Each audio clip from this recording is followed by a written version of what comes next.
Police station गिट्टी खदान अंतर्गत येणाऱ्या फ्रेंड्स कॉलनी चौक परिसरातील जंगलामध्ये अज्ञात व्यक्तीचा कुजलेला अवस्थेत मृतदेह 4 जुलैला दुपारी 2 वाजताच्या सुमारास फासावर लटकवलेल्या अवस्थेत आढळून आला होता। या प्रकरणी गिट्टी खदान पोलीस ठाण्यात गुन्हा नोंदवण्यात आला असून पोलिसांनी चौकशी सुरू केली होती। या प्रकरणात पोलिसांना मृतकाची ओळख पटली आहे। या संदर्भातील अधिक माहिती गिट्टी खदान पोलीस ठाण्याचे वरिष्ठ पोलीस निरीक्षक काळेकर यांनी दिली आहे। काल 4 वाजता आमच्या पोलीस स्टेशनच्या ठाणे अंमलदार म्हणून ड्युटी करणारे EPSC कंकाळ यांना एक अननोन फोन आला। त्या फोनवर एक माहिती देण्यात आलेली, एक मैफिल नावाच्या हॉटेलच्या समोर मिल्ट्रीचं जे जंगल आहे त्या जंगलामध्ये एक डेड बॉडी आहे।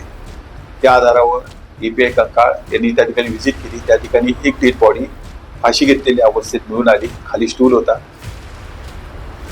EPI कंकाळनी आसपासचं निरीक्षण केलं आणि डेड बॉडी ताबडतोब मेयो हॉस्पिटलमध्ये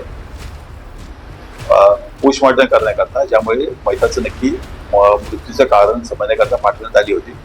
घटनास्थळाचा पंचनामा केला, जे काही एव्हिडन्स होते ते काय त्यांनी कलेक्ट केले। त्याच घटनेच्या ठिकाणी जवळ एक टेम्पो होता, त्या टेम्पोच्या नंबरच्या आधारे आम्ही चौकशी चालू केली। तर ताबडतोब लक्षात आलं की तो जो टेम्पोचा मालक आहे तो इम्रान खान मुजीन रहमान नावाचा एक इसम आहे, त्याचं वय 40 आहे, मानकापूर पोलीस स्टेशनच्या हद्दीमध्ये राहतो। अशी माहिती प्राप्त झाल्यानंतर आम्ही आणखी चौकशी केली। त्यावेळेस त्याचे नातेवाईक ना त्याबाबत माहिती मिळाली। ते नातेवाईक पोलीस ठाण्यात आले, त्याच्या वडिलांचा जबाब नोंद करण्यात आला।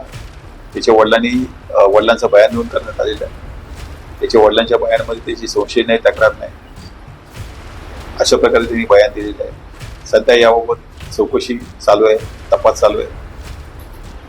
हा मिडल क्लास फॅमिलीमधला आहे, सुसाईड नोट सोबत मिळालेली नाही।